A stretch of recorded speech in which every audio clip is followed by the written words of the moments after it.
Okay. Hello, guys. Welcome to another podcast. So I'm with Pechonje Suleiman and Andrew Nyara by my side. Today we are going to be talking about the EPL show. That's the EPL talk, and we're going to be highlighting lots of things that happens in the Premier League. So by myself, I'm going to give the floor to my friends to introduce themselves. But before I start, the host, I'm called Gaucho Brian Ganjo. I will be hosting the show about the Premier League show. So I'll give the floor to Maxwell.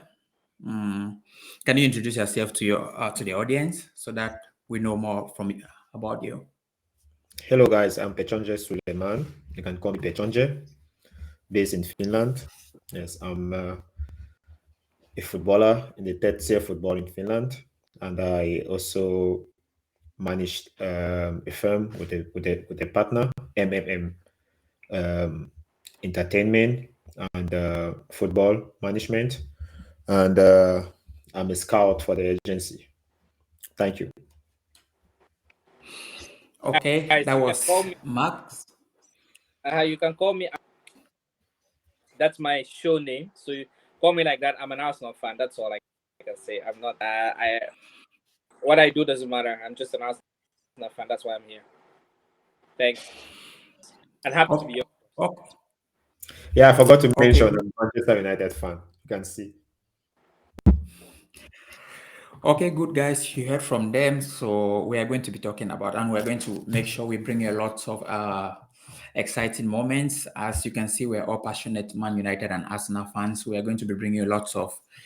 Sometimes you're going to see arguments, you're going to see debates or whatsoever. But this comes with the passion that we all have for our various clubs. You can see we are all putting the jerseys of our various clubs that we have been supporting this from childhood.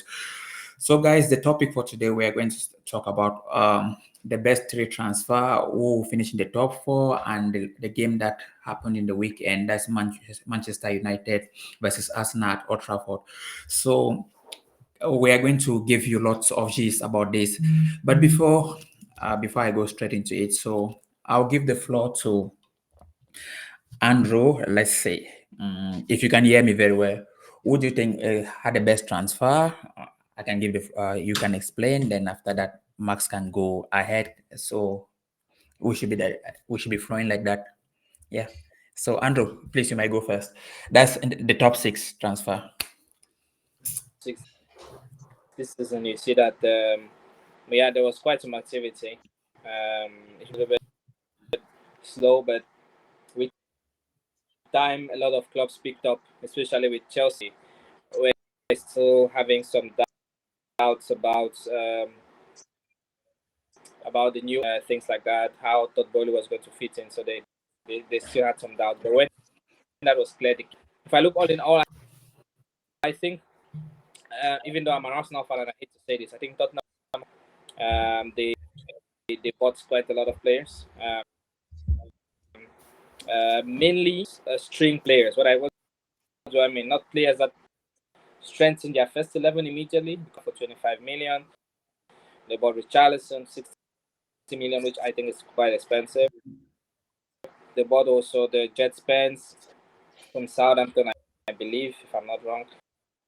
Right back. And then they bought Perisic for free. Great guy who plays. They had they had Bissouma also in the midfield. So yeah, a good window. Chelsea spent a lot and they were quite desperate. They were badly dealt with by Barcelona because Barcelona kept taking away their targets. They strengthened a lot. For me, I think Chelsea strengthened, but they were a little bit on their defense and they didn't do a lot in the midfield and in the attack. The window as well. They signed a great striker, Gabriel Jesus. I think Arsenal needs at the moment. And we also signed also Fabio Vieira, who are going to see very shortly. And didn't strengthen the midfield, which is where we have issues because Thomas Partey is already covered there, and we didn't do that. So we left ourselves a board. But yeah, Arsenal had a window, really good window. They could have made it the best window if they had signed another midfielder and maybe best, and then Tottenham as well. So those two teams for me. And then after that, I did also they bought the players that some of the players they spent the whole window trying to sign one player. Didn't work at the end, but the coach at least got the defender he wanted and he positioned the winger that he wanted, Anthony. So yeah, I'll say Arsenal and then I'll maybe Chelsea and then United and then Liverpool. Yeah. And Okay. Manchester City, of course, they did well. So yeah, they are also in the mix. They signed the guy who scores every game he scores. That's also interesting. Okay, that was Andrew giving his opinion about the transfer market and who had the best transfer window, if we say so, from top to bottom, as he named it there. So, Max Pechonje, can you go? Let's hear your opinion.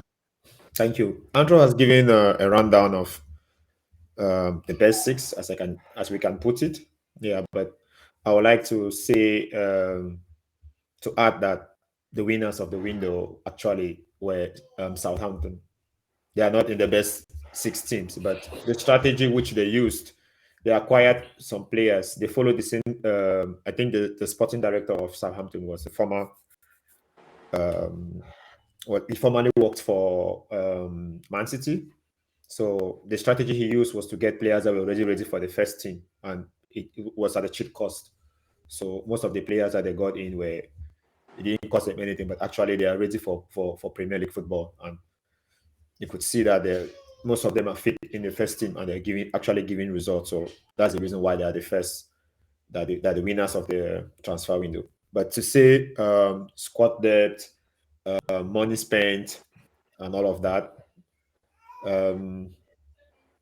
Tottenham, Manchester United, Arsenal, and Man City in that order. Also Chelsea, yeah, they invested a lot of money in acquiring a lot of talent to bring into their teams. But I think that the best transfer was Erling Haaland's deal moving into City, and we can see already that his worth by scoring almost 10 goals so far. It shows that the money spent was well spent on him. Yeah, and Chelsea spent, but as we all know, we are not sure that this money that Chelsea have spent, they're going to get it back in terms of value. Man City, we can see that they are getting back their money spent on Haaland by the goals he's producing. Yeah, talking about Arsenal and Man City is almost in the same. It's almost in the same page because Gabriel Jesus also is an add it's a value added to in terms of value that he's bringing also to the team. Yeah, and I think Manchester United, the player they were running after De Jong, they didn't manage to get him. They had a replacement with Casemiro, which is one of the best midfielders in the world. We hope that he's going to fit in the future. But in terms of spending, they brought in some players that were able to scrape off most of the players that were not performing. That's why we can see that there's a turnaround in terms of their performance. And Tottenham has a squad strengthening, and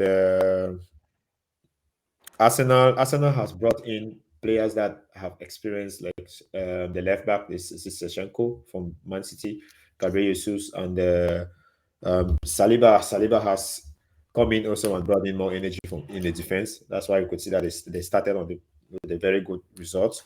So the big teams, yeah, they have brought in some talents that is showing that it's going to be a very interesting EPL. Thank you.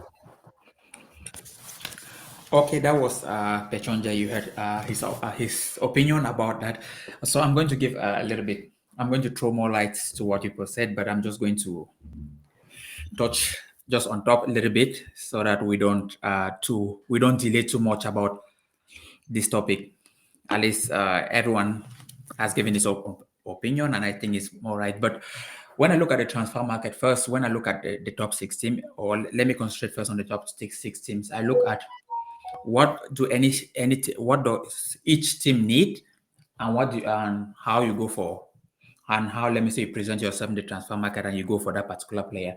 So let's go for, I'll start with Manchester City. Manchester City needed a striker, and they went, bam, they got Erling Haaland. Although for me, they are a little bit weaker because they let a player like, of course, Jesus wasn't playing with them regularly, but they let Jesus go. So Man City, I think they had what they needed into. I mean, they had what they needed by going for a striker, because they pretty have like two squad. Then the next team for me, okay, Manchester City was they bought just one player, which is an important player who will go into the first 11. Then the next team, I look at Tottenham. Tottenham went and bought.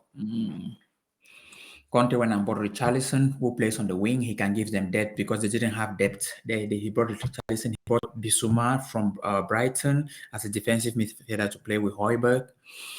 And yeah, so I think that's a balanced squad. I think and then to add with the likes of Hurricane and Hong Min Song. So I think they have a squad. They bought what also they needed, because if you look at Tottenham, where are they really lacking? Is it in midfield, defense, or attack? I think they have a balanced squad, although they don't have world-class defenders. Then Arsenal, which Arsenal signed Jesus, they signed Vieira and Zizenko.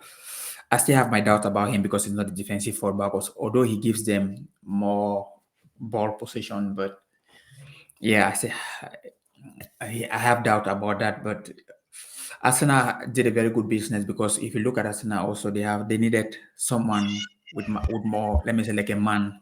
Let me say, like someone more physical, who can be strong, who can hold the ball up, like what Jesus is giving them. Man United went and got Casemiro, Anthony, and Ericsson for free, or Malasia and Wu, and how do they call him? And the left back. What's the left? The left back. The It's left back. Malasia, So yeah. no, not the left. Okay, the central back. Martinez, Lisandro, yeah. Lisandro Martinez. So they bought those players, but the winner for the transfer for me will have to go to Tottenham. First, we'll have to go to Tottenham because they actually strengthened a little bit what they needed. Of course, yeah, the strength. I will go Tottenham first. And second, for me, City, because City had to buy a striker to win, to keep on dominating England. For me, City. And Chelsea, I've not spoken about Chelsea because I don't want to put them in, because I feel they're all over the place. We don't know what way to expect from Chelsea, because for me, they don't have they don't have a striker. Raheem Sterling is not a striker, so I'm not counting them there. That they had a good window. But So for they me, they're all over concluded the by place. having Aubameyang.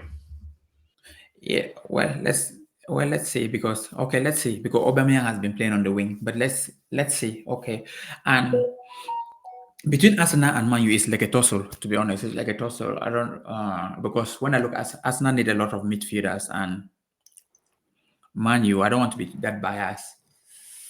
So for now, I'll go. For now, I'll go Arsenal. For now, I'll go Arsenal. Yeah, but I also do feel Man U have a lot of strength in the midfield. So those were my three. Those were my three teams that they have done good Well, business, and let's see how it goes. Let's see how it goes, because transfer, at least that's the early days. So I hope I didn't take so long, guys. So let's move into the next. Let's move to the next topic. So the top four finish. I think this is a topic that's going to come regularly on and off, because probably after 10 games of play, or after 15 games of play, you are going to see the table turn. So we're just discussing this now, but we will still come again about this, because into this. So Andrew, let me go straight into what's your prediction about top four, and please, can you throw more light and elaborate? What do you think about that? It's still, I think, of course, Arsenal has started very, very well. Man U didn't start well. They're playing. I wouldn't say they're playing exceptionally well, but they are winning game counts at the end of the day. Tottenham is the same thing, exactly the same as Man United, but they are winning games.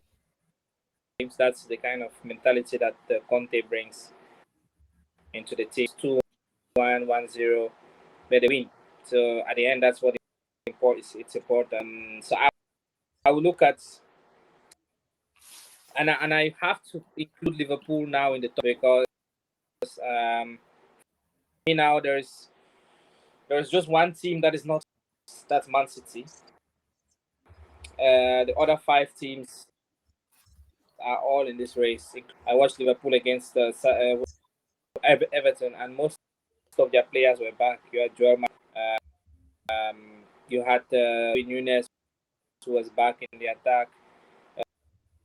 Their fullbacks were there, so almost the full team. They were only missing the only player that was missing in the whole of Liverpool team on Saturday. So some players that are so important to the team that it's so difficult to replace. Sadio Mane, he is so crucial to.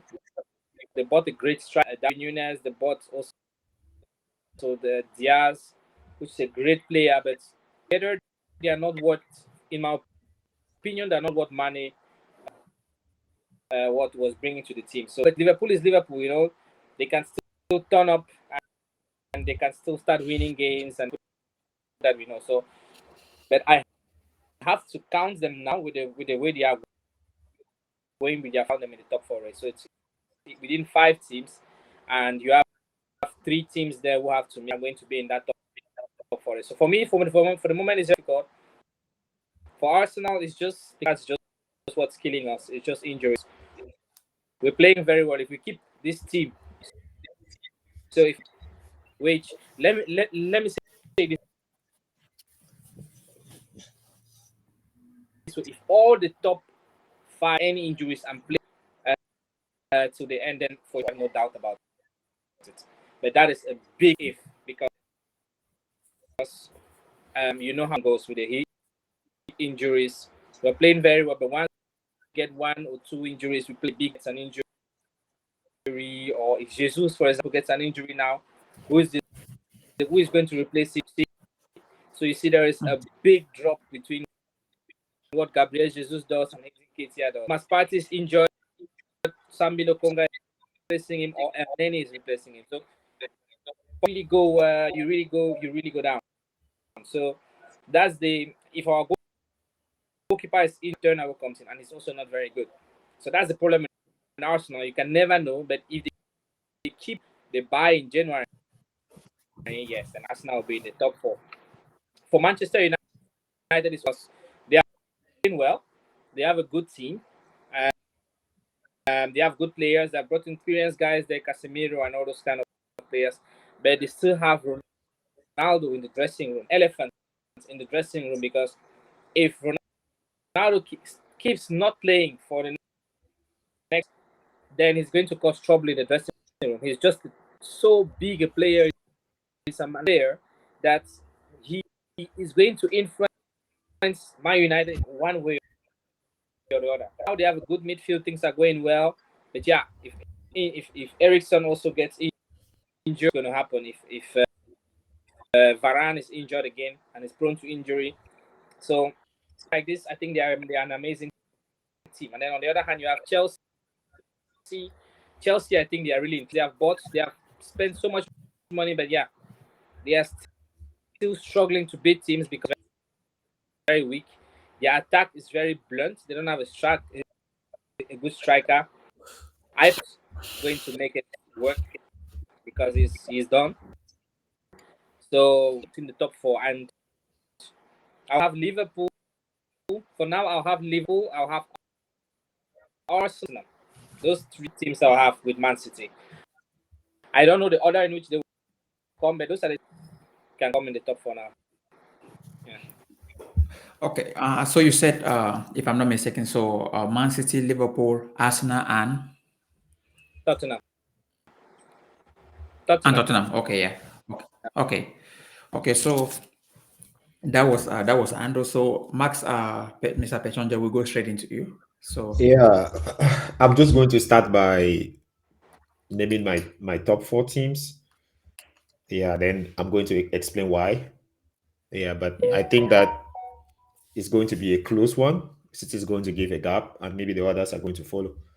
But I think City is going to be top, and I'm going to put Liverpool because of their experience. They always manage to find a way into the top four, no matter how bad they start. And then Tottenham and Manchester United. Okay, the reason why is because squad depth. I think that most teams are going to fall apart when it comes to squad depth. As Andrew mentioned, injuries. The solution to that is squad depth. I think that most of the teams have mentioned in here, apart from Liverpool, they have a squad depth enough to be able to rotate their squad. Pep can pick up a player from the academy and he'll be able to motivate that player to play well. I think even Guardiola, even Klopp has that same style, so they can manage their teams to a certain level. And I think that Andrew mentioned about Ronaldo as an ego. I think that Ten Hag, he has been managing that so well, and I think that if he keeps that fight, that burning fire within the United team, the hunger and desire, we'll be able to get into the top four. I'm not saying that's just going to be easy. I'm not just saying because I'm a Manchester United fan. I think that there are many teams in the Premier League that have the experience to maintain top four, like even Chelsea that we are leaving out. But I think that Chelsea's main problem will be team chemistry. Like I highlighted about the squad depth because I think it's going to be Arsenal's downfall. It's not because I'm hating on Arsenal or anything, but I just think that in the long run, if they don't buy players to be able to sustain the Premier League, as he mentioned, that the solution to that may be the January transfer. But before that, what if they have lose a lot of points? It might hamper their chances. And I think that Chelsea, on the other hand, might come up, and it would depend now on how many points United have picked to be able to stay within the top four. I think that Tottenham, on the other hand, they have a good squad and a good coach also to motivate them. And as we can see, the Premier League is about how determined and how hungry you are. And Ten Hag has been able to install that mentality in United players. But I don't know how long they are going to keep because we know that it's a team that after some time they fall off. But let's see how they are going to keep that momentum. So as I've said, Man City, because we know that Guardiola is a mentor to experience. his experience and is a mentor to his team to be able to push them there. Klopp also to have that. He also has that experience to be there in the top. I would say Tottenham, then either United or Chelsea. Yeah. Thank you. Okay. So that was Pechonja's opinion about the teams finishing in the top four. So was between, as I think you left out Arsenal and was it Chelsea. Arsenal and Chelsea. So based on I will try to throw a little bit light on my own, and I will give on my own opinion. I will say I will start by saying Manchester City and Liverpool. I don't want to include them into this race, to be honest. Of course, Liverpool have started badly, but due to their experience and their know-how, because they have been into the title race for so long, and when you have been in fighting for title race, you use this kind of you always have this experience because you have always been there, so you have that ability to always have that's your mentality, the mentality, because in football mentality is a very big thing. Once you have done it once, you always that mentality pulls you through sometimes a lot, and Liverpool has been doing it regularly. So I don't. From in my own opinion, I won't count them. I just know them at Manchester City. Don't be surprised that Liverpool and Man City will be neck and neck with it in the title race, although they have started badly. Because I feel Man City also drop points because when it comes to the big games, I wanted to just let me. I just wanted to give this example. When it comes to the big game, if Man United is going to play Liverpool, I'm always more scared of Liverpool. The reason why I'll say so. If you look Man United record against Liverpool and Man United record against Man City, they are two different things. The reason why is because if you're playing counter attack team, let's say if you're even counter attacking against Man City, you have an option to win than Liverpool more often because Liverpool, their system they play is bam, bam, bam, bam. They get you. Man City, they rotate the ball left to right, go this side, try to build up play. And that was the thing that happened with Arsenal and Manchester United because Arsenal was knocking the ball. After the first 20 minutes, Arsenal kept good position of the ball, but they didn't. I think they didn't have this player like that, the killer that get this ball, play the ball to Saka. Let's Saka attack the defender of Man United straight away. Get the ball to Martinelli, attack Jallo straight away. Those kind of stuffs like that. So that's why I feel Man City can drop points. So, but Man City and Liverpool they are favorite. Then next I will say beat Tottenham, Chelsea, United, Tottenham, Chelsea, United, and Arsenal. This is going for me is going to be about squad depth and momentum.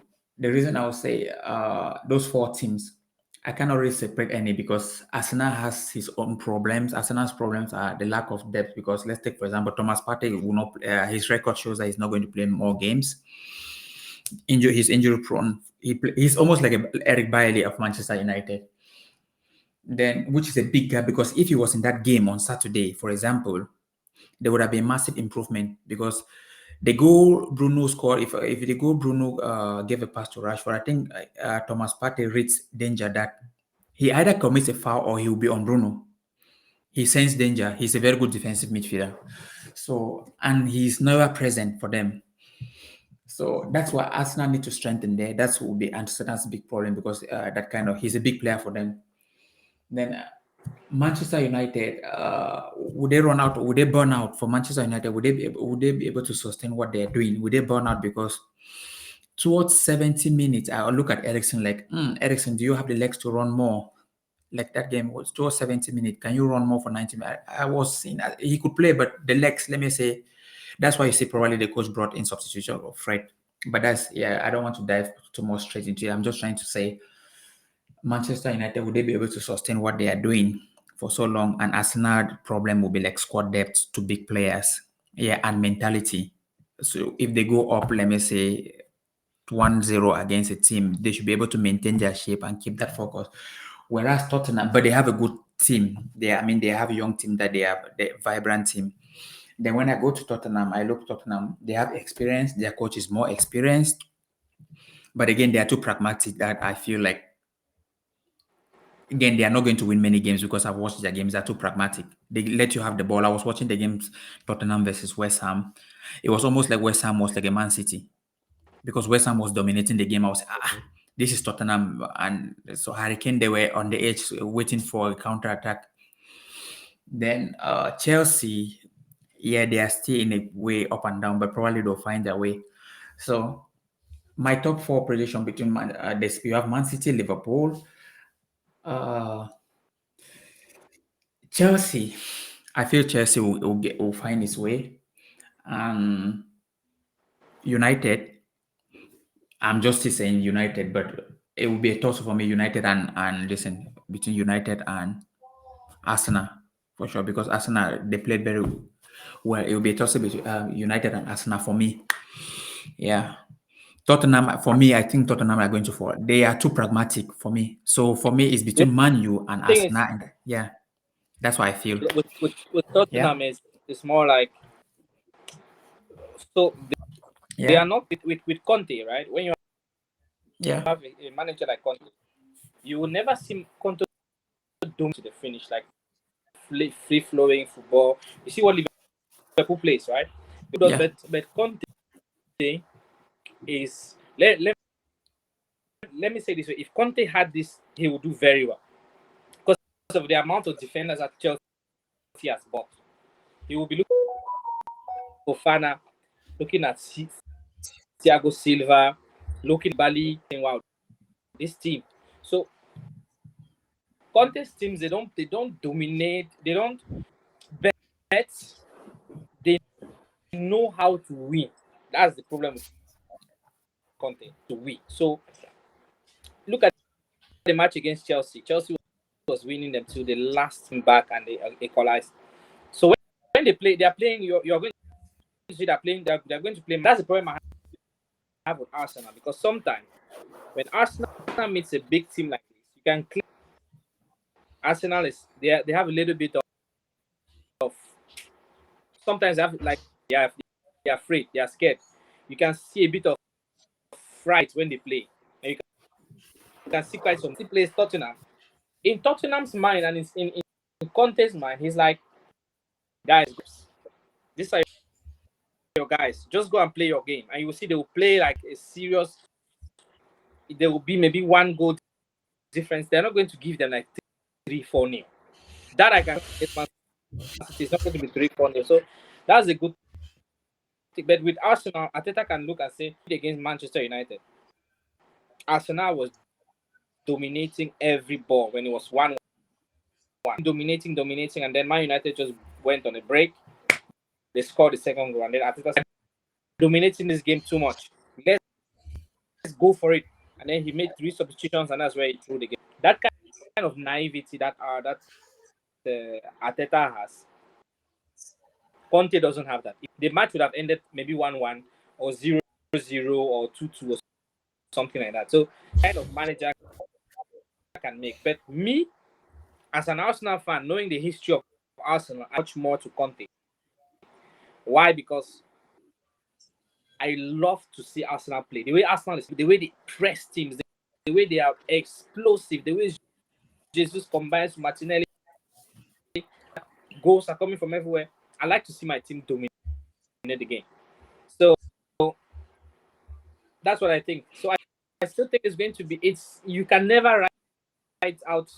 They are going to find a way. Like look at last season, they were totally out. We were 4 points ahead of left. 2 games. Just sorry, with 3 games left, 4 points in there, and we lost 3-0. Just because Arteta again. If you go to Tottenham, you don't have to win. Tottenham has to win. Just go that coach. Any other coach apart from Arteta and Guardiola, they will just go there, play their game, and let Tottenham play. Let Tottenham play the football. But no one they wanted to go and their fans, all of that, and that cost us. And it is the same thing that cost us with United. It's a guy that goes for everything. He doesn't care. He just goes and attacks. That's a little bit like what cost us last season. Okay. So that's the thing I'm worried about Arsenal for our coach. All, he can come again all or nothing. Yeah, it can be good in one way and bad in another way. The advantage Arsenal has United is that Manchester United struggles against lesser opposition. So, with all due respect to those teams, but Arsenal, they can win games if they only play teams which are outside of the top 4. They can win all their 10, dominate against a small team. You keep dominating, you win. But Manchester United, I don't know, when they play a small team like Leicester, look for example, Leicester is very rubbish, terrible. But Manchester United just managed to win that game 1-0. Them 5-2 the other day. Arsenal blew them off the park. When other teams meet small United, it's a little bit. It's like those teams are just.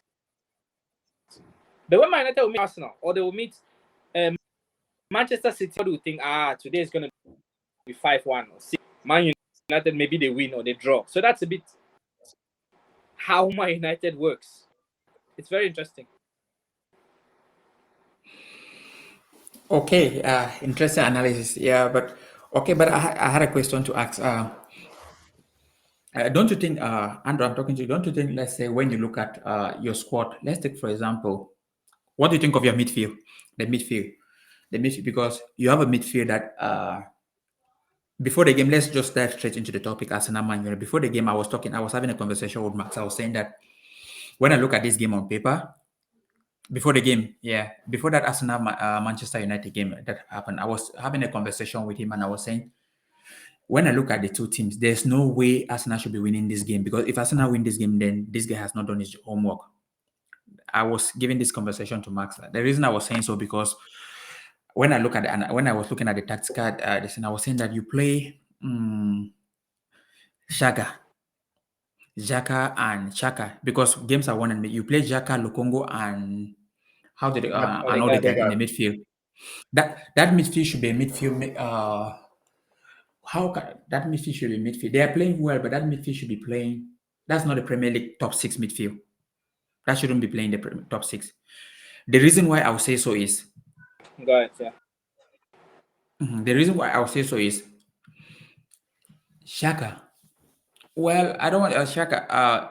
Xhaka, I don't really because he doesn't play any penetrating passes. Because one thing when I see from a midfielder, when I'm watching a game, the first thing I want to see from my midfielder is when you get the ball, your first thought.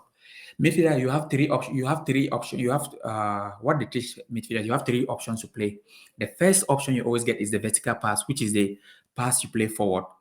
When you cannot play forward, you look for the passes there before you play backward. The backward is the last option, but if Shaka gets the ball three times or four times, the passes he plays are always sideways passes, which are safe passes, which means he doesn't want to lose the ball. They call them safe passes, ring screen passes.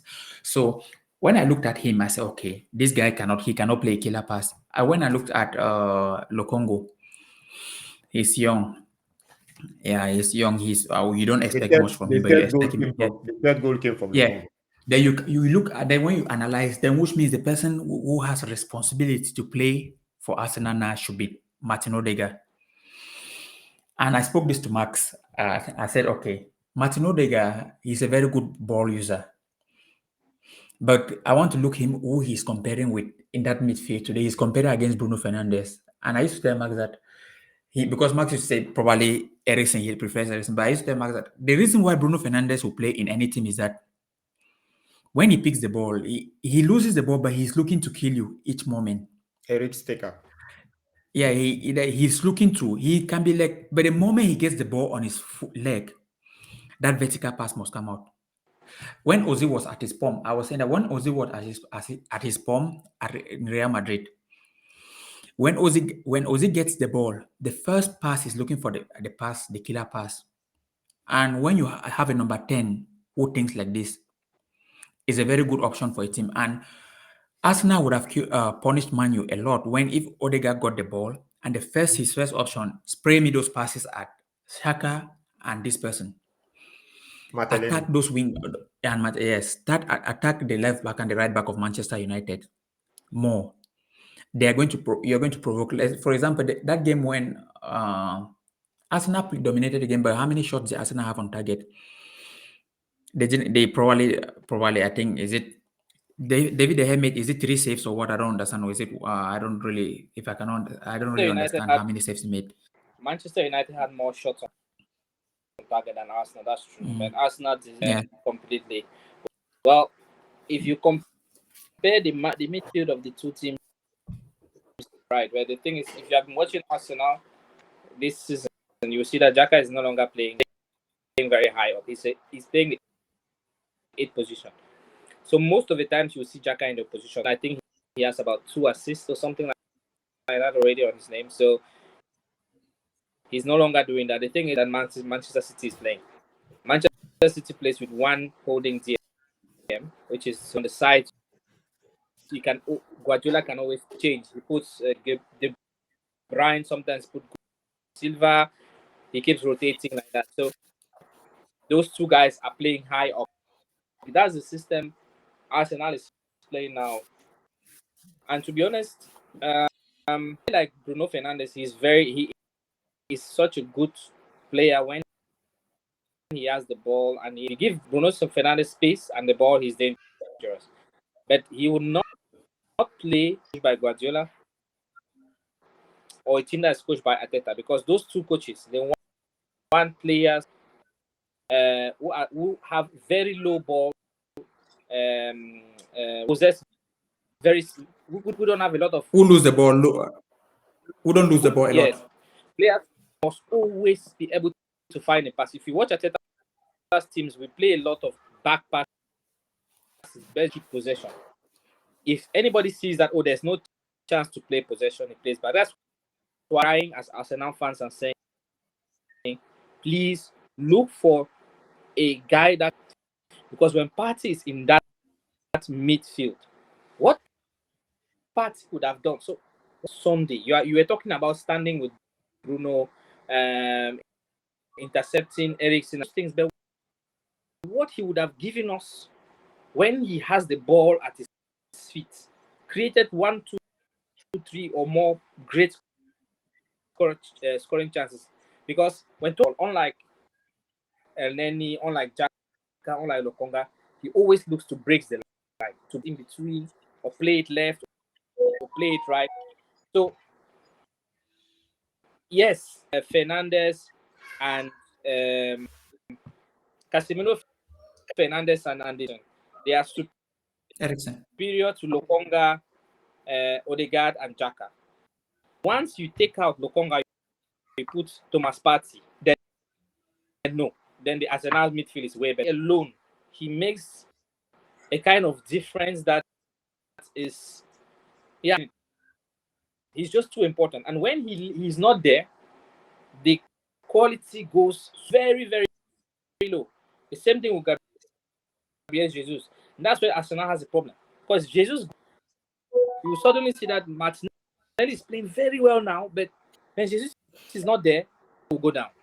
Because he needs somebody to combine with, somebody who will hold the ball, somebody who will run. Azet could not do that last season. Edin Ketia does not really do that. So that's the problem. Arsenal too important to be alone. Injured. That's what I see. So for me, very, if I have Partey fit, I don't want except maybe Rodri. If I have Partey fit, I'm very bad. Partey cannot be fit. So you will always compare our midfield by taking into account play 50% of the matches, and the other 50% will not be there. So yes, in that case, it's better. Guys, Yeah. no matter what you say, I think the Premier League, as I mentioned, it always depends on your hunger and your desire. Andrew has mentioned the point here that United is a team that will always show up against big teams and maybe they'll fall off. Like in the start of the Premier League, yeah, we fell off those two teams because the selection that Ten Hag picked, it was based on the past team. You had people like Maguire and Shaw playing. Those guys that give up, their mentality is different. We can see that he put more players that were more hungry and that wanted it more. You could see a change in the team.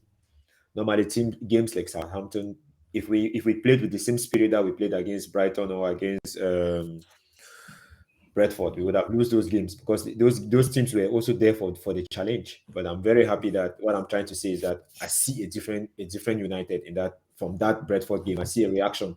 Is that reaction that we are building on? Yeah. So I want to see how far this is going to continue. You see that Guardiola. I'm taking Guardiola for an example because when he has all those 100 points or 99 points and even club, you see that the reaction in their games, they fight to the end.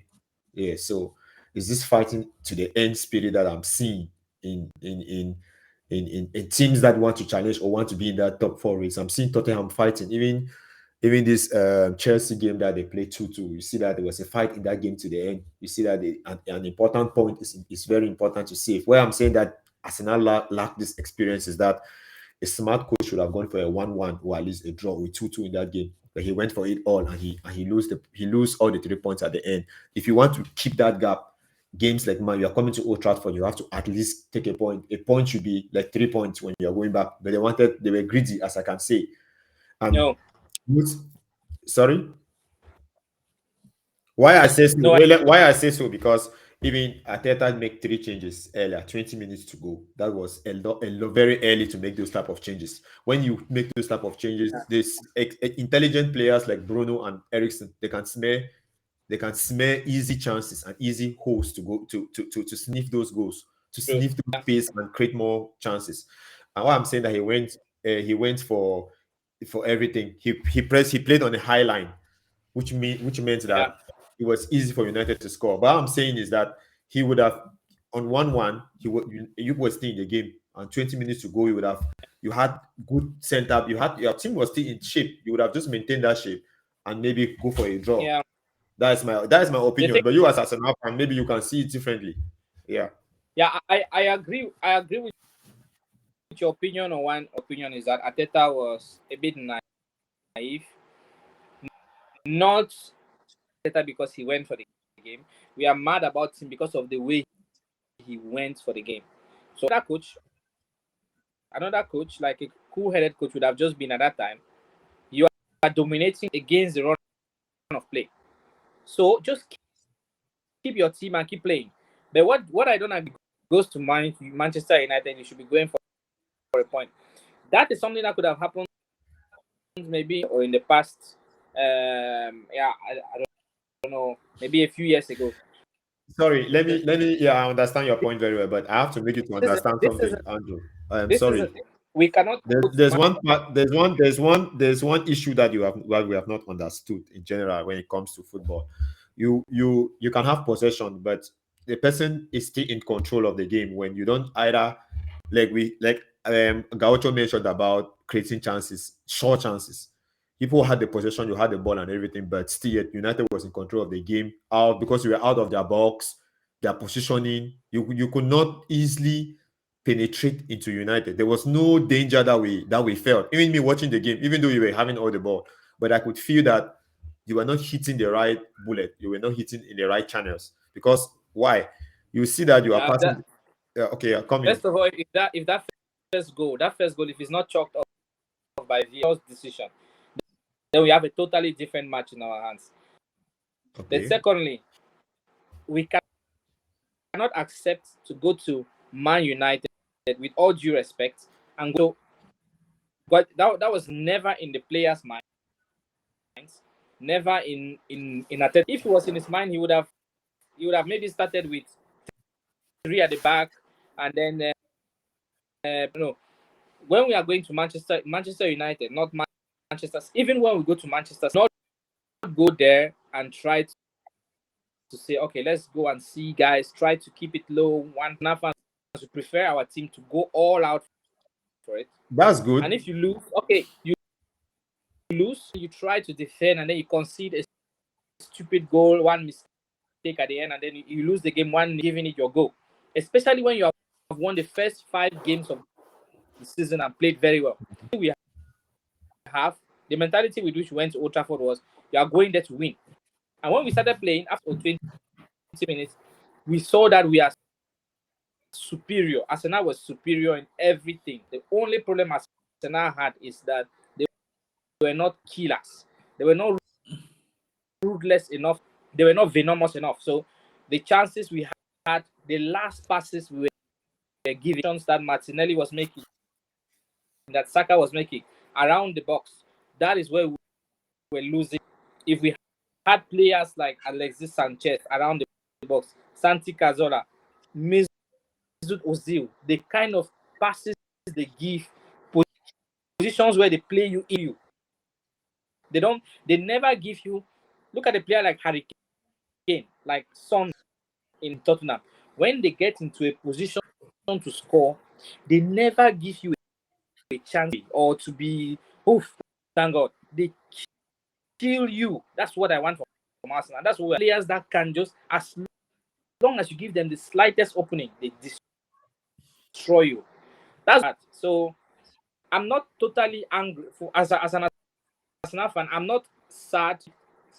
I'm just disappointed that Arteta was a bit naive at the point and didn't let the game as it was going to go on, and then he threw everything, and because of that we lost the game. But Manchester deserve. Do you think that this naivety can cost you top four?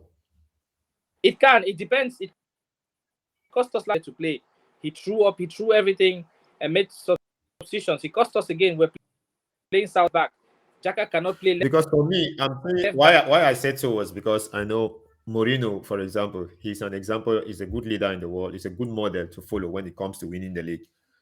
This kind of games that is 1-on-1. You are top of the league, you have 15 points. If you go and get 1 point in United, maybe this 1 point, maybe in the future, it can help you secure top four. That's why I say so. Of course, it's a risk taking to go for all because when you play teams like United, Liverpool, and Man City, the best approach is to go and fight. This idea of always being conservative has cost us United most often, like Liverpool and Man City games in the past. We go sometimes when Mourinho goes and he sits like the 3-2 we had in Etihad. that cost City the title, and later on they won the title, but it delayed their title. Mourinho went conservative in the. It depends your plan. Maybe you can go conservative in the first half, then you go all in the last minute. I like it. I like to see that kind of reaction in the team. You understand? Or maybe if you see that your score is still intact. Like if you are joining the game, you can decide to keep it balanced. You just go toe to toe and see maybe there can be a chance and you score. There can be a smart play by Gabriel Jesus and you have a penalty and maybe you win 2-1. You understand? But when you go like 20 minutes it's still in the game is still there to be taken. Then you decide to go all. It's like you are letting your cat out of the bag and you are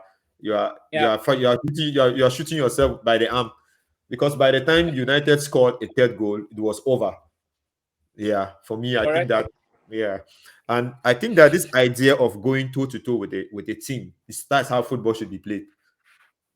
Like we decided to go against Liverpool. That's the Arsenal way, and honestly, that's the way when Alex Ferguson was playing. I was used to.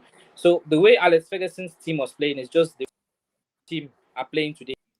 High energy from beginning to the end, very fast wingers.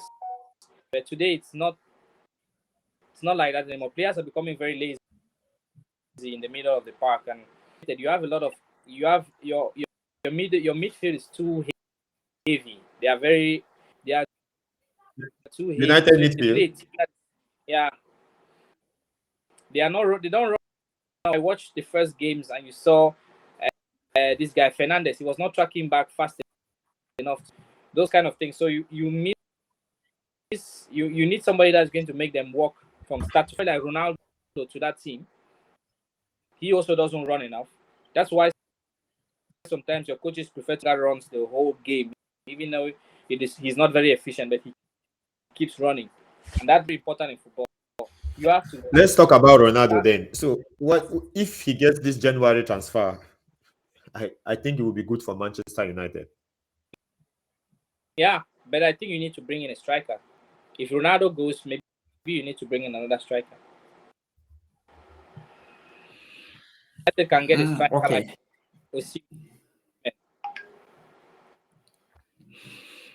Then you can do good things. Okay, guys, we have let's say a few minutes to go. We have been speaking for about 52 minutes.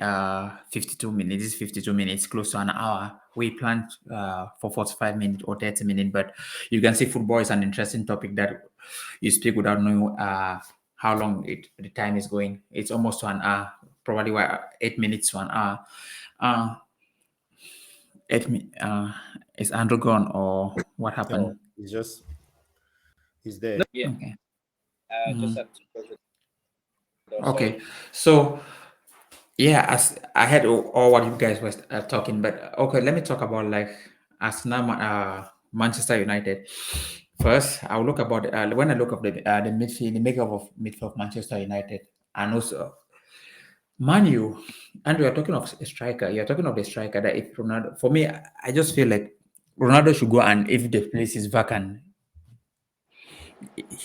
it doesn't mean that they need to really replace him, but there was something you made mention before that, just that could he be able to quiet because he's that big of a player that he cannot sit on the bench. That is true. Yeah, it's so hard for a player of his quality to sit on the bench, and people like Rashford and co playing ahead of him. He's not going to sit like that throughout the season. He's just going to say, okay, let's see how it's happening now. If I try to work myself into the team, as the coach has said, and it doesn't happen, then I'm going to throw my toys out of the pram. So probably that's something that the coach has to see to keep handling. Let's see how it happens. But I know Ronaldo, he cannot sit on the bench for that long and accept to be a bench player for Man U. But in the first games here, Manchester, do you think a team will come for Ronaldo and for him now? That they will come for him in January. Which team do you think he can go to? His agent has been showing him. Maybe a team that wants to strengthen its attack. We never know. From the second round of the Champions League. Yeah, maybe if Chelsea is doing really bad, these guys can just bring in Ronaldo. It's possible. It's possible. Yeah. Is it even can Ronaldo? But I'm not sure that in the long run Ronaldo wants to go, from what I'm seeing. 100%. No, but he has last year. This is last year. If Manchester United is doing well. No, it's not his last year. He has 2 more years. He has 2 more years. No, You know, Ronaldo this problem is was that he has Ronaldo's this year, problem then was that he has United this year, then he has the option to renew to next renew. year. But this is Yeah, his if you last year. listen to Yeah. Ronaldo's plea before was that Manchester United was not being competitive enough. They're not buying in the right players. If they've brought in players, of course, his main goal also later on that he just used this excuse of wanting to leave United as if they're not ambitious enough. But if he sees that now, I see Ronaldo maybe is even willing to play Europa even just to get into United team. I see that he wants to play. He's showing this hunger to want to play. So what I'm saying is that if at the end of everything, United is progressing and he sees that he wants to be part of the future, what happens? You want to stay in United. But if his You can, passion for wanting to play the Champions League is still burning in him, then maybe he might go. But it all depends on the situation by summer, by winter transfer. If United is showing signs of winning the league, you want to be part of that. I came back to United and United won the league. You know, yeah, if But that's the case, United can, it's but not the thing possible. would And it's not because of Arsenal. Nobody's going to win the league with when Haaland is scoring goals. So I don't think anybody can win the league apart from us. that's why I with that was going on the with situation the on how the table will be like. Who knew that mm, Aston Villa would take a point from Man City? Yeah, it will happen. Look, but the thing is that Man City is different, right? They are so Haaland is making a massive difference in the way they play.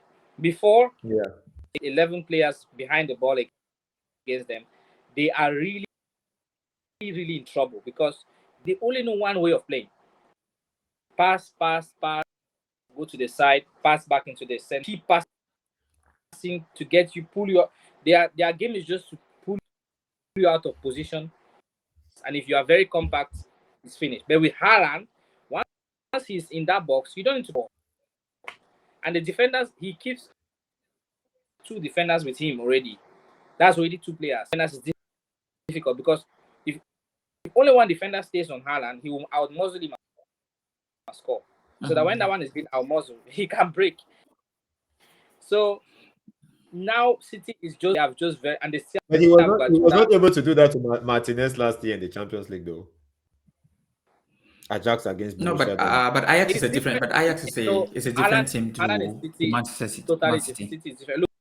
Look, Haaland can score Okay, 4 5. talking about that difference in what way? Because I think it's the Manchester United defense more stronger than that Ajax defense.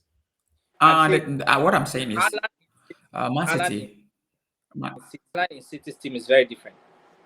You see No, but when Haaland when you gets talk about him holding two defenders, it's his individual strength. That's what I mean.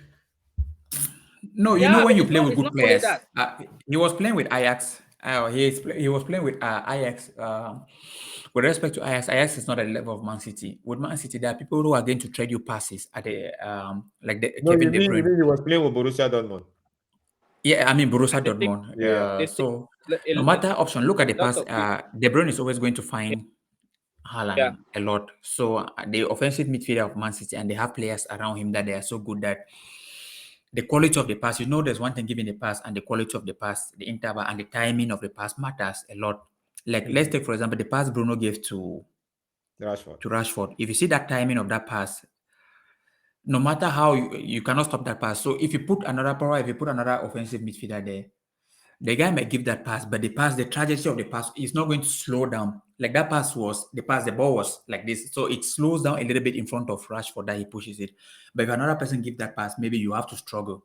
So De Bruyne has a good ability to give a weighted pass and also type diagonal or whatsoever kind of pass. So he's going to score more. So just the quality of the players he play with is massively important that he's going to score a lot. Now he has, is it 9 goals in 10. 6 games? 10, He okay, has in 10 six goals games. So you can imagine. today. Yeah. And Arsenal, I was coming back to Andrew, I was coming back to you a little bit. When Gabriel Jesus, do you want him playing like that in a game, or do you want him scoring goals? Because for me, I Now would have preferred him. Just a moment, before you speak, I would have preferred him stick on Varane and Martinez, having bruises on his body, and then maybe a cross can come in, then he score, rather than coming to, because what he's doing, When you are playing like this, you end up, let me say, playing the season very well, and then but you will score like maybe 15 goals because you don't need to come up to stay there and battle the defenders. And because, for example, the way he was playing, he was if he kept on playing like that a lot, probably the defenders were going to make a little bit mistake. Then you can poke, you can even score a goal. But when he start coming back to receive the ball, to create chances, all those things, you he's playing well. But the public say he's playing well, but it's not helping Arsenal because Gabriel Jesus is there to score goals. He's not there to play game. The play, yeah, he's because Arsenal don't have a goal scorer. He's there to score goals. Yeah, the thing is the same way Guardiola was playing a few years ago before this season. Now that the way Arsenal plays, that they don't rely on one person to score. They spread the goals throughout the team. This is just job, and Arteta striker. That's why it was so difficult for Aubameyang to stay. Arteta striker's job is not just to put the ball behind the net. You see, Gabriel Jesus also. What Arteta wants to do is to confuse the defenders with movement. His biggest asset, which I think he has better than any other Premier League manager, players to move around the pitch. Sometimes you see Gabriel will come to the middle. Sometimes he's playing forward. Sometimes he's playing on the left wing. Sometimes he's switching with Saka, always moving for other people. So anybody can score. So what is important for a guy like your wingers are guys who can get you 10 to 15 goals a season. That is what because the striker like Lacazette could only score 2 goals, which were nothing, 2 or 3 goals, which are not penalties, and the rest of the goals he scored were penalties.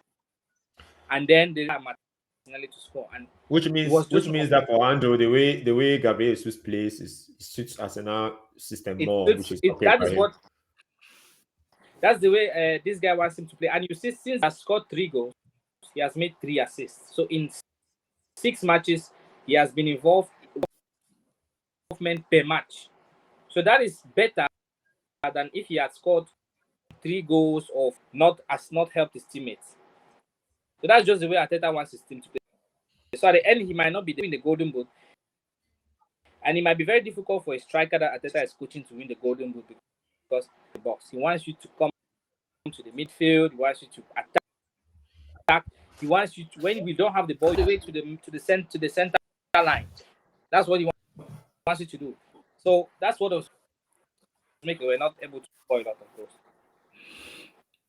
Because watching that game, I understand you watching that game. When I saw him, because he was having a tussle with Varane, Martinez and Varane. But prior to that, I spoke to you about Gabriel Jesus, that he's one of those strikers that he's never shy of challenge. Because I watch him in all the big games. If you put him against Van Dijk, he's going to go toe to toe with Van Dijk. He doesn't care how big you are. That's how he's not. His heart is like a lion, so he's not going to be scared. He's going to. I was very surprised with the way he bullied Varane.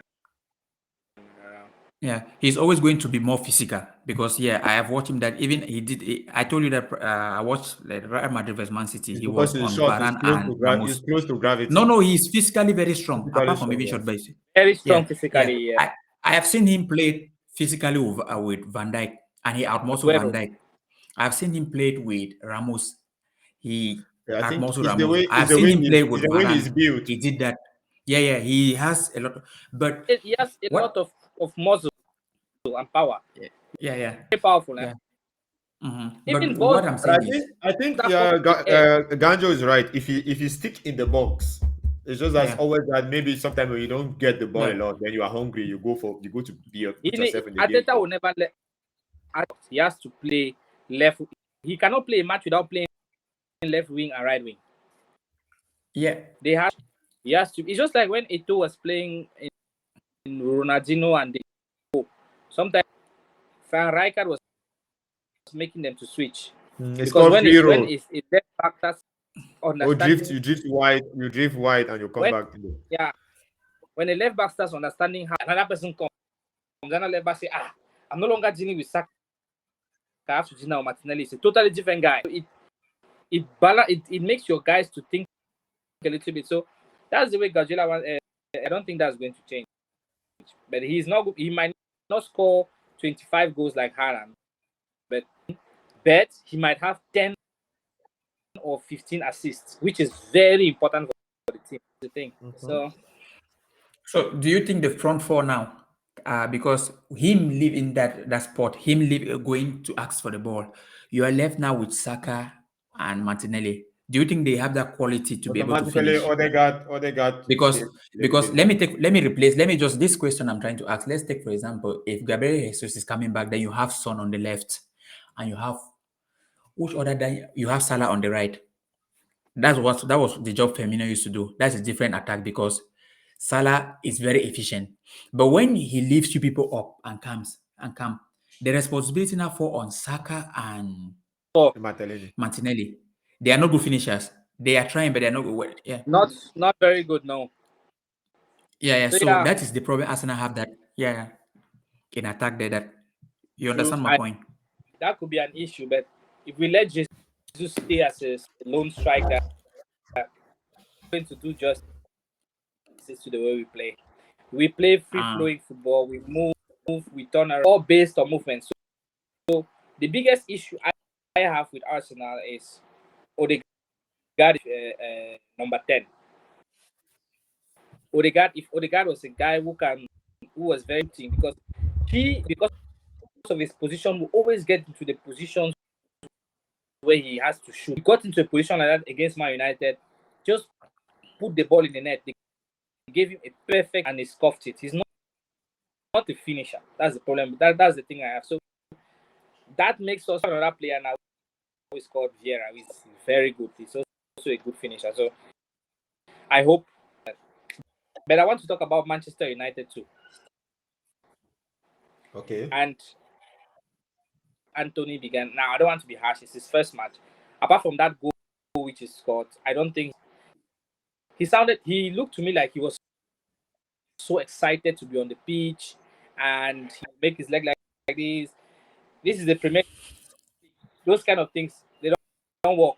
Maybe so. I didn't see him as an effective and he scored it. That was great. And he tried to shoot some few balls from outside the. No, it was one. It went up. Yeah. Andrew, I want to give you a prediction. I want to give you something. I want to tell you something. 2013, 2012, not 2000. I told you about Neymar that he was going to become a world-class player. A claim. Mm-hmm. We were sitting in your house, and the reason I said that because I watched him. He was arrogant.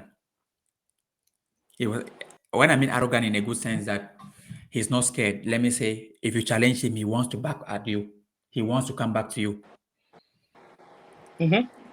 I don't know if you had this conversation. You can remember. I was talking about him. Okay, Anthony is not fit. Anthony is going to be a top player. I want to mark this word. He is not fit. Match fit. He has 3 weeks. He has not trained. Even when you're playing as a winger, 3 weeks, especially like a winger, or any position, but especially like a winger when you have to go up and down, the first thing that you want to do, you will never face person one, or you will never take the ball to dribble someone because that is loss of energy. So you're calculating if you lose that ball, how do you track back? That's first thing. So when he'll be fit, because I've tried to watch him, also try to watch his personality, how is he? Yeah. But when he'll be fit, it's not just like a show funny. Yeah. One thing I like about him is that he can also keep the ball. He can play position football, but his one-on-one is good. But that game, he didn't play. For me, that game, he didn't play. I understand Andrew points very well. It was not very effective. Yeah. He wasn't really. He couldn't play. Yeah. He was not to play that game for me. Because that is not match fitness. Neymar had started in the Premier League. Do you think he would have been a player he is today? No. Yeah, I'll give you 1 point.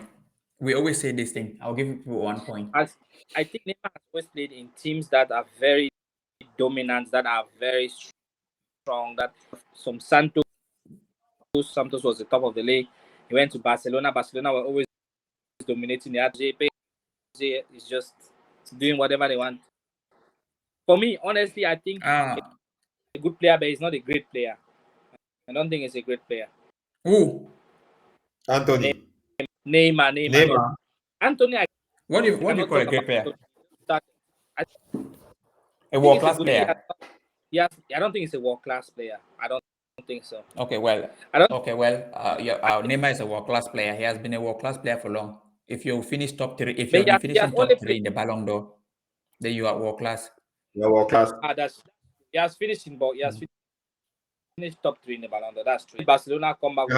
The qualities of Neymar, they are world class quality because I want Yeah. when a to player see can Neymar finish, play. he can finish with both legs without no problem. One, In the Premier In a League, tough league. Yeah. I mean in the Or Premier what do League. you call a tough league? or the Serie I'll A. give you an example. No, let's if Neymar plays in Man City, how will he be? If he plays in Man David City, Silva played for Man City. David he will Silva play played for well, but if Manchester he City. plays, Bernardo Silva plays for Manchester City. Which other weak person is there? David Silva is not stronger than Neymar, and Bernardo Silva still plays for Man City. yeah, but Yeah. okay. How old is? Let's bring the conversation back. 22, Yeah. right? Or 20, Oh, Anthony. 22? Yeah, Anthony 22 now. Yeah. 22. Yeah, Anthony can never be Neymar. At 22 No, I'm years not old, saying he's Anthony going to be Neymar. I'm not is saying he's going to be scoring 8 Neymar. He's a goals, level. He's a different player from Neymar. in Ajax. He can be a good player. I agree, but he's not a world class player. He can be a great player, but I don't He's think not going to be a world class he's player. no. Okay. Okay. So our debate now is Look, at this age, world class players at this age, that is a world class player. Erling Haaland, that's a world class player. Kylian Mbappe, those are at this age, you reach 22, you have to be pulling down trees. You cannot be playing, and even that, and nobody else. And look at it, there's no one other club went for Anthony apart from Manchester United. Did any one club go for? So no. Anthony was always to did stay just at tell me.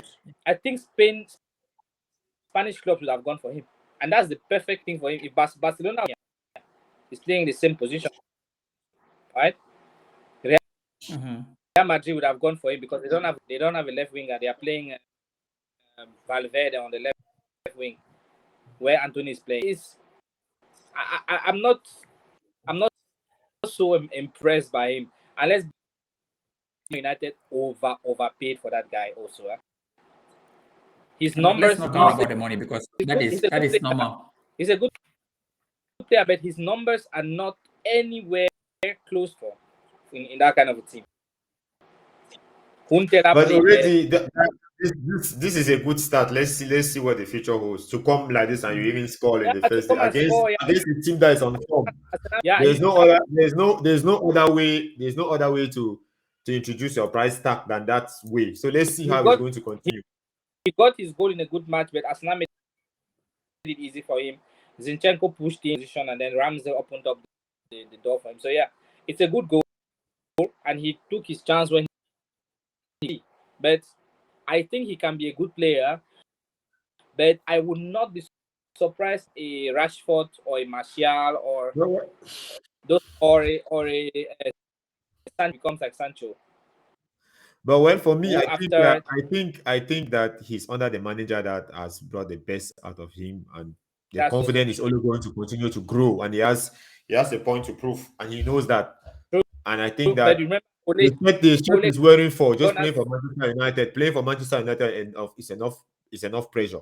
And I think that he gives United a plus or a balance in the team because we always needed this left winger that can come in and curl in, or that is more like a typical left winger. We needed that. It can give a plus because Dalot can always overlap and add something there. So I think that he can also yeah. because nobody says he will not become like. And what I'm saying, I wanted to go about the price value as you mentioned. He can be. I wanted to end and my one He can be one moment. He can be on Pepe. Do you know when Pepe's first match was against Liverpool? You know what he did to Van Dijk? Pepe has arrived. He has destroyed Van Dijk. Nobody has ever dribbled past Van Dijk. Van Dijk was so scared of him. We I did get think the time a lot that of Arsenal bought Pepe, what was the name of his team? They had enough time to replace Pepe. So Lille. even though The problem is that who bought Pepe? Is it Ateta? It's not Ateta who bought Pepe. It was, you know, Is it not Ole? Is it not Ole who bought Sancho? yeah, Sancho played under Ole for almost 2 years, 2 right? years. No, Sancho played Almost. under Oli 1 year, it for was only last not season. 1 year. Which 1 year is even is like But 1 month, one or it's two months, 1 year. No. 1 or 2 months. When did Sancho join Sancho came to United? Manchester United just last year. When did Ole left in January, right? Yeah, no. Only left. Is it October or if not October, November? He didn't reach Christmas. He didn't reach Christmas. Yeah. No, he reached. I remember, but he came on. When was Ole sacked? He Just put played when under. was Ole sacked. You know, I think it's November. Ole was sacked in November because he sacked when we were still in Champions League, and then we came up from Champions League in the second round at the round of 16. Let's see. I still think he can be. Anthony can be like a Pepe or a Rashford. It's true. I still think You can think whatever you want to can, think, but I think for me it can be. depends. It depends on the player. So if he's going to, and he has taken it. He's hungry. He has said it that he's willing And to. yeah, the thing is also when you come to it, 6th of the thing November. is 6th of November. He was sacked on the 6th of November. okay. Ole. Mhm. Ten Hag has remember that, right? And I think as United fans, you have to understand this. He needs time to adapt. He is going to make signings that he thinks are going to not work, and he will have to sell them again. And after 2 or 3 years, he will know exactly this guy is going to come and is going to work. Ateta made the same mistakes. Guardiola made the same. He bought Ferran Torres. He bought a lot of good players for high money, and they sold them again. And then he bought other players. Yeah, I So wanted to. this guy That's is why going I to need wanted time. to talk about this. I wanted to talk about this thing. You keep on cutting me short about this price tag of an issue, and of course, many teams were not interested in Anthony. But look at the time. There was no team apart Ajax from United. Ajax needed him. Ajax needed him if he was not an important player. Ajax needs him Yeah, definitely. and they were in the Champions League, of course, of that replacing that kind of player in that with that system of play. That is why they demanded this type of money from Manchester United. If we went Didn't want to earlier, sell him. we would have gotten him and maybe Lisandro for about 80 million, both of them, or maximum 100 million. Yeah, maybe. Yeah. But the time frame permits us to buy him, and we wanted to give the coach this kind of player that fit in his system. Maybe would have left Yeah. him and gone for a Z Backbone for 50 million, which is not he's not the Yeah. full he's not yet of that required need of what the kind of profiling that Ten Hag wanted. So we did what Yeah. we needed to give to him, the kind of player he Yeah. needed. So we cannot be blamed for. Of course, we can blame us for the mistake we made delaying with the transfer, but we just needed to get him into the team. Yeah. So I understand. yeah. So now it's just left That's for why him I to have perform well. for Man United fans like, okay, by buying Anthony for 100 million, something million, you have put Ten Hag under a lot of pressure. And he's delivering. Anthony has to succeed. You cannot be bought for 106 goals in a season. Let's say it like that. And then you are floppy, and then you are not there. Like Hazard, for example, in Real Madrid, that was a disaster, right? Under a lot of pressure. What would you guys think about your coach is at the end of the season? What will you do if Anthony doesn't succeed? No. Whether Anthony Soka United is 7th or 8th at the end of this season. Well, man, you can. Okay, if they finish, let's say because I will say I'm man, you not cannot saying finish. Okay, but you say just if they finish. This is Premier League. you have when if a coach finish 7, you have to look at what he's doing, how the playing he's playing. Jurgen Klopp in his first season finish, is it 8 or 7? If I'm not mistaken, you have to see what he's doing. Is there any progress or? But with the coach, I don't think he's that smart. He's that intelligent that I think he cannot finish 7. Although Yeah, I he think cannot finish. it's good that I you. know. You just said Klopp or 8th.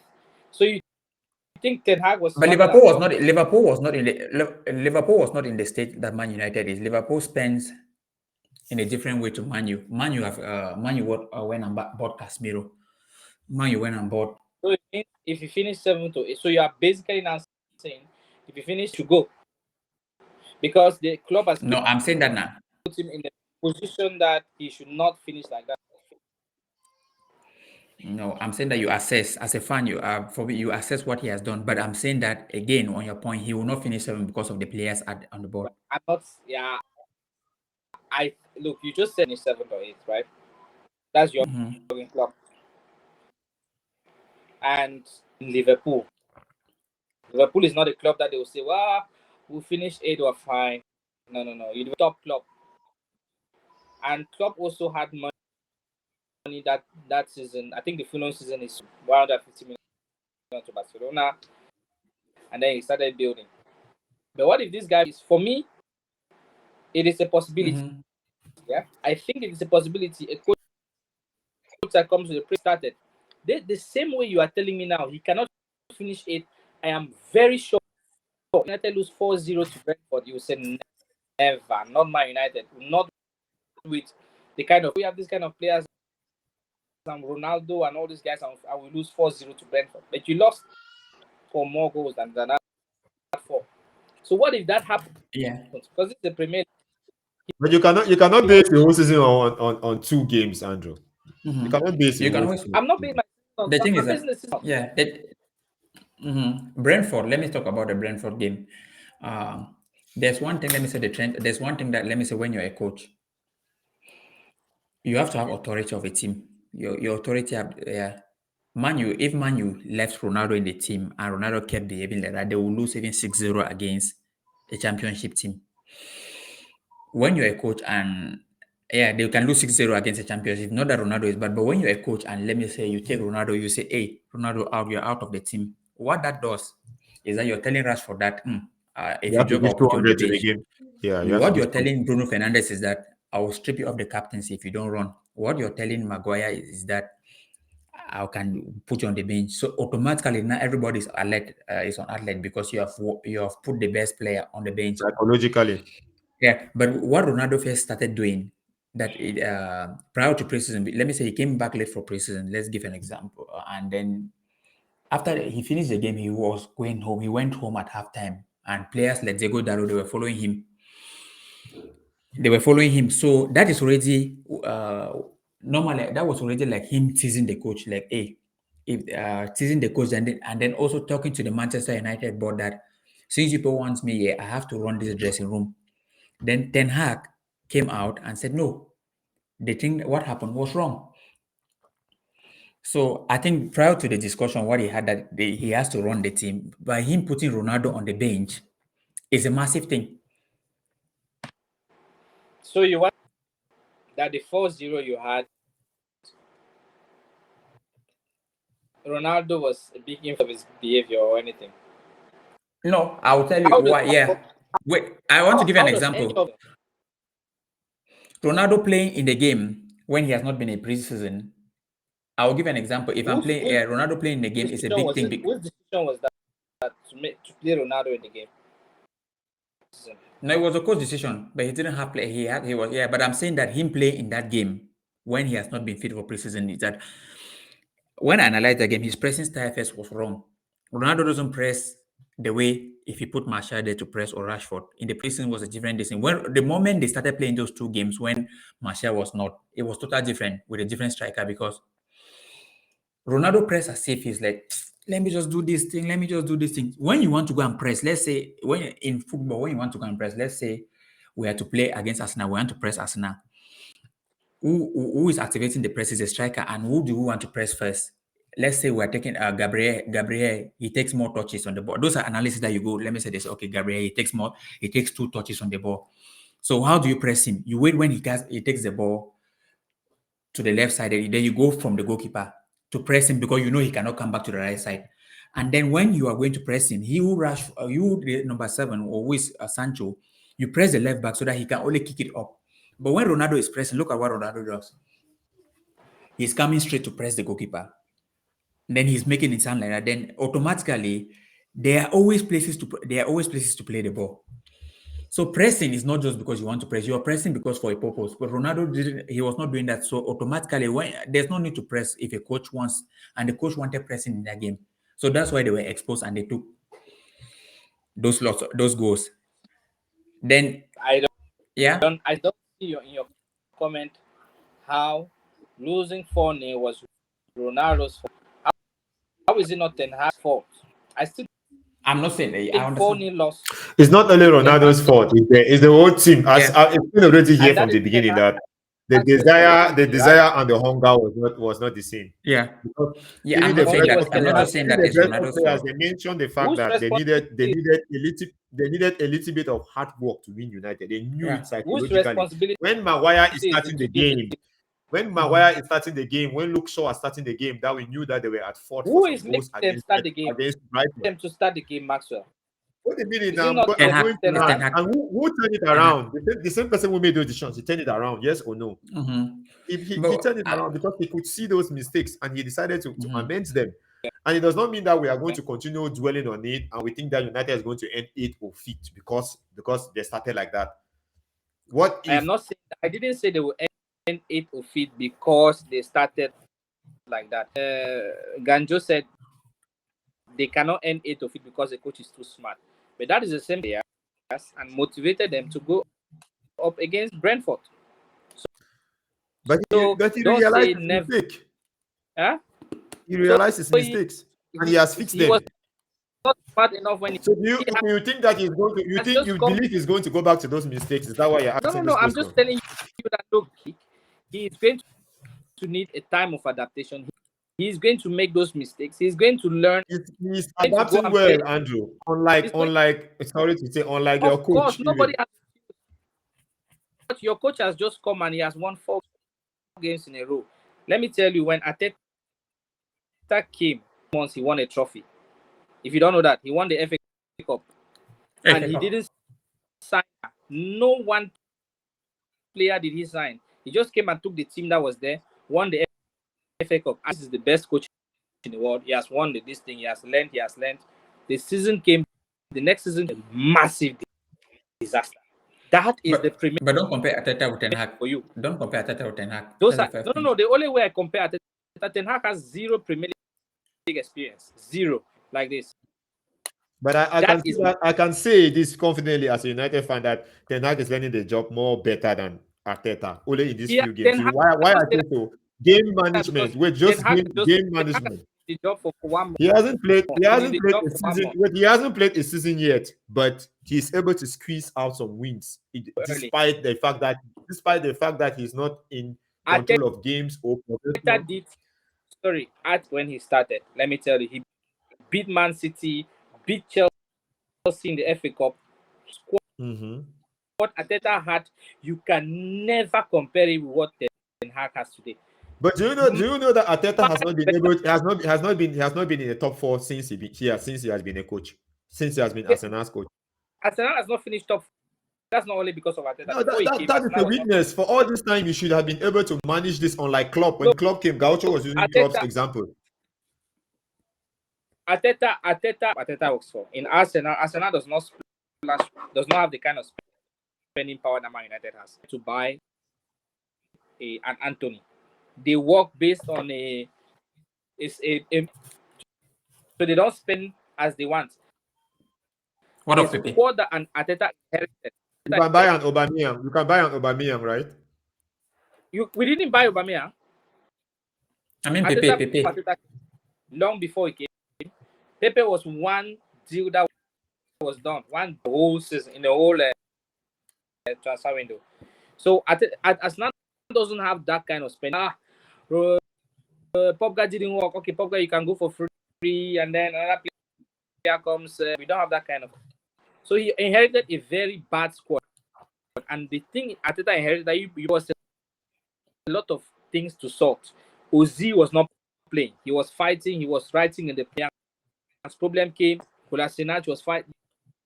The squad was in the whole team as an athlete worse than what Ole Gunnar inherited at that time. So, that has been taken by how do you call him?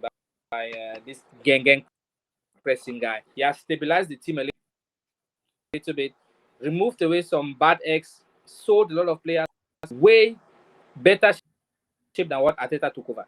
And still in his first season, Arteta won for every Premier League manager. If you don't know, there's something we call honeymoon period. When a manager comes in, he has honeymoon period. He wins a certain number of matches. That is going to be a reality. Don't think that because you have won 4 matches now, Ten Hag has understood how going to lose. He's going to keep on winning. United is going to keep going. No. Be ready. But Wake you up I on think he has Saturday. learned the hard way. That explains Casemiro absence in the starting lineup up to now. Because I think it's too early. sometimes you come into a league, you underestimate a league, He or can, maybe you have a good nobody preseason. can ever, The preseason nobody was can not even the best. Sorry? underestimate the Premier League. The only way he has underestimated the Premier League is to sign 3 players from the Eredivisie. If I was a Man United fan, I would be worried about that because No. He underestimated the Premier League because he thought he could still go with those players that failed last time. You bring in your players, that you sign and you put them there because you know the reason why you brought those players. You brought them there for energy, and they are good players that he signed because they have turned up now.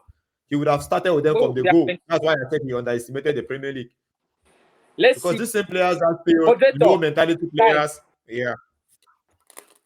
Sorry. 1 hour 30 minutes. That's Okay. good for today. Yeah. We have done 1 hour 30 minutes actually due to a lot of conversation. I knew it was always going to take this, Yeah, but I wanted to say long time that we can go into the fixtures and see the next upcoming fixtures and maybe make some predictions before we round up. But I don't know if we have much time. no, I think we are really late that we have to this past 12 Thanks a already that we lot. have to round up. We have to Thanks a round lot. up then. So at least we have had some conversation. We're going to keep on with that, but and we're going to next time try to maintain time. Today was the first day. Okay. Is it 1 hour 30 minutes? Yeah. Yeah, and I would suggest that maybe So each person should have like let's say maximum 2 or 3 minutes to speak. So your point should be brief, and we shouldn't speak for long. no, Maybe the time no, you frame. So we should manage the time well. Yeah, well, we can because always express yeah, the same because because I know. What I'm saying about this is that, for example, we can say this is 1 hour. We can have this extra 30 minutes because we elaborate a lot, and you can make your points clear in 3 minutes. Is good. I don't know what Andrew thinks. Okay. Yeah. Yeah, you're right, guys. I really have to go soon. Yeah. yeah, the thing is that if you want, let me say the passion is the one that makes you speak more. For example, there was a time that Andrew was speaking regularly. We want to say passion. For example, we want to see the passion. Let me say, if he has something to say with the passion, that's what makes it more beautiful. Because let's take for example, if we were saying that okay, this guy speak for 3 minutes, you speak for 3 minutes. Trust me, at one point in time, it might be boring. But if someone has that passion and that drive to say something, of course, you can always have that way to balance it. And because we are engaged in the conversation, if you can even discover there was a time that we we're trying to speak ahead of each other, that's the climax. We're trying to enjoy, let me say, engage in the conversation. We just need to keep it, but more, maybe more professional. Then we are going to maybe enjoy it more. But guys, yeah, Thank thanks. It was you. nice having you guys on show. So next time we're going to leave a WhatsApp chat how we're going to do next time, or is it next Monday? Is it next Monday? Yeah, we can. Yeah, from 10 o'clock. At least next Monday will not So be so much about Arsenal and Manchester United. At least yeah. Mhm. we are going to move from Thank you, that. guys. Thank you for the nice discussion. Thanks.